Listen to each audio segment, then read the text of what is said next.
spectacular year last year. Yes. Yeah. Okay. Good for us, good for our employees. Sure. Okay. How many people do you employ? Right now, Yeah. we have 54. Okay.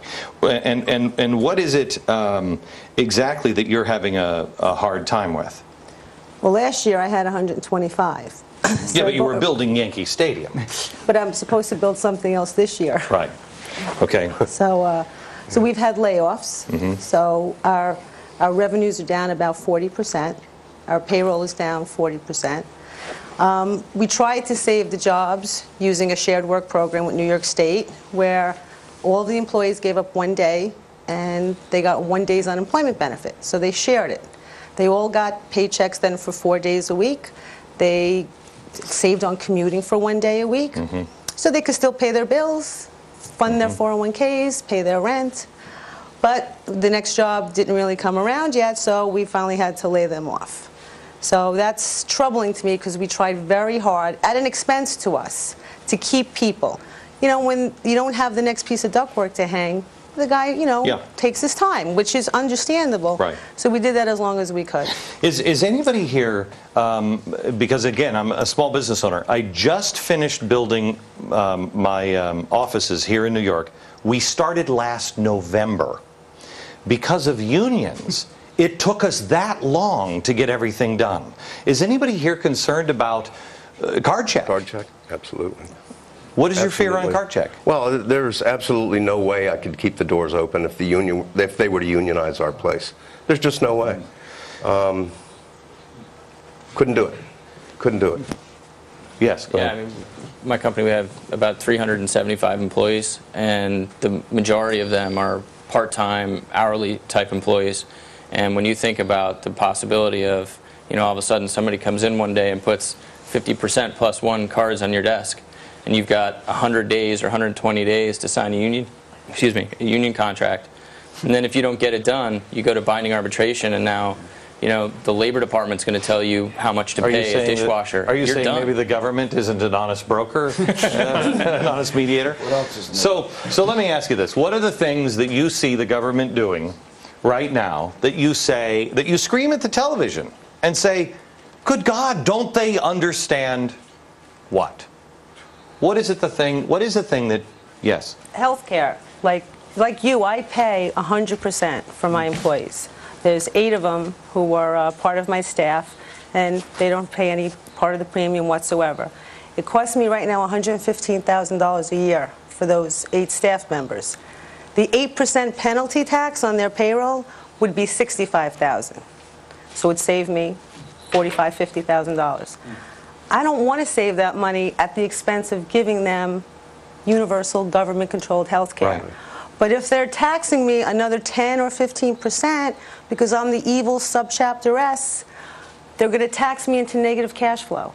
I pay the taxes on the profits when they're recognized, not when I collect the money, which could be 6 or 7 months after I've paid Uncle Sam.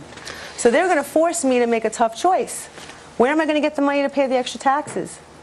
At the expense of putting my, I don't want to do that. And that's very, I yell about that. I want my employees to keep what they have, their doctors, the tests they want when the doctor says to get them. Not if the government says you might need the test or you might not need the test. America, I want you to, you know, the average person makes $45,000 a year. Our average congressman makes $173,000 a year. And they have great health care. They have great perks. In fact, I don't know if you heard this, but they just bought 3 new Gulfstreams G550s, which, of course, businesses like General Motors, they shouldn't have that. Citibank, they shouldn't have that. But now that we own General Motors and Citibank, Congress needs 3 Gulfstreams, 3 G550s. What I think most Americans don't understand is that the people in this room are the people that create the jobs. It's not the people that have screwed it up, like General Motors or Citibank or anything like that. The average person in this country is employed by people like this, and they were all people that had dreams. America, what you need to do for just the remaining time that we have is listen to these people. I don't know about you, but I have never worked for a poor guy. I've never worked for somebody who made $20,000 a year. He's never offered me a job. Why? Because he doesn't have the money. I only work for people who have dreams and people who have some money where they say, hey, come on in, we're going to struggle together, and then we're going to grow rich together. We're going to, you know, you can work with me, and then you'll have an idea, and then you can grow rich. I've never worked for a guy that didn't have money. These people in this room actually have some frustrations and some answers that you need to help them actually get answers for or movement on in Washington, because it ain't going to be the unions that save the country. It's going to be people like you and people like these people here in the studio. Back in a second. Our special on the death of small business in America. One thing that could kill small businesses faster than you could imagine is card check. Listen to the next story. Bullmore Lanes has been a New York City landmark since 1938, famous for its glow-in-the-dark pins and celebrity clientele. It's one of the longest-running bowling alleys in the country. But this small business, like so many others, is being severely threatened by our government. Probably the single greatest political threat to our company is card check. Think card check. If you think it's good for the American worker, think again. If the government takes up card check, more unions will be created, which will put the squeeze on small businesses all across the country. And for small businesses that maintain a number of part-timers, union mandates on shifts, pay breaks, benefits, and other rules will force many small businesses just to close their doors. It would be so enormously expensive and make it so difficult for us to run our business that I don't know that we would survive it. I mean, surely, I'll tell you, if this had been passed 2 years or more ago, and we were a union shop, when we started facing the revenue declines that we've faced over the last year, we never could have moved quickly enough to deal with it and survive. Bullmore is an American success story. 8 years ago, they had 40 employees. Today, they have operations in 4 states with over 400 employees. And while growing, they're able to offer benefits, including health care, to many of their full-time employees. There is no way they've been able to sustain this type of growth and hiring power if they faced pressure of a union or government-mandated health care. Our government right now is proposing some of the most radical, fundamental changes in America that we've seen in a long, long time. And I think people need to be very careful when they're looking at these programs and not think about change as a goal. And if we let this president and this Congress run wild, they're going to take drastic measures and change fundamental things about our society, which I think they don't even understand the consequences of. If the Obama administration is allowed to force health care, card check, and not to mention cap and trade down the throats of American entrepreneurs, you can kiss many small businesses and jobs goodbye forever. Here's bowling alley CFO Brett Parker. He is with Bullmore Lanes right here in New York City.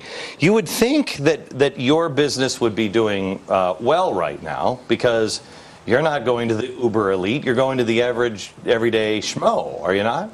Well, we cater to a little bit more upscale than your normal bowling alley's audience, but where we've really been hurt. I bowl. Yeah, and you're pretty upscale. Those are pretty nice jeans. Oh, aren't they, though? Yes, they're very nice. Okay. No, but our business, system-wide, we derive, well, a year ago we did derive about 50% of our revenue from corporate and special events.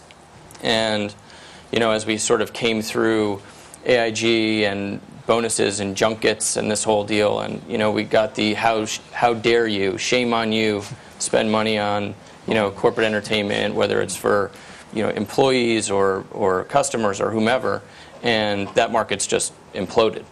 And is there any way, I mean, I see Carmine's people sitting right behind you. Jeffrey, you're the CEO of Carmine's. You guys having a hard time with that? Are you seeing businesses not bringing people out to be entertained? Only on the high end you'll see them, but they're still coming out. So you'll see the high-end corporate parties that might have been $100 a head have dropped down to $60, but people still have to eat, so we're in a lucky profession. Right. As long as you're not a restaurant in Las Vegas or Orlando, you're fine.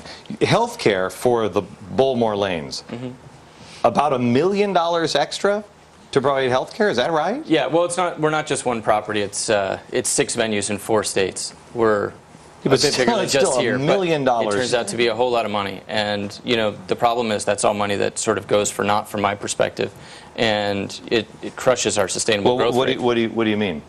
Well, I mean, you take that money, as far as I can see, you pour it in the drain because you're going to put it into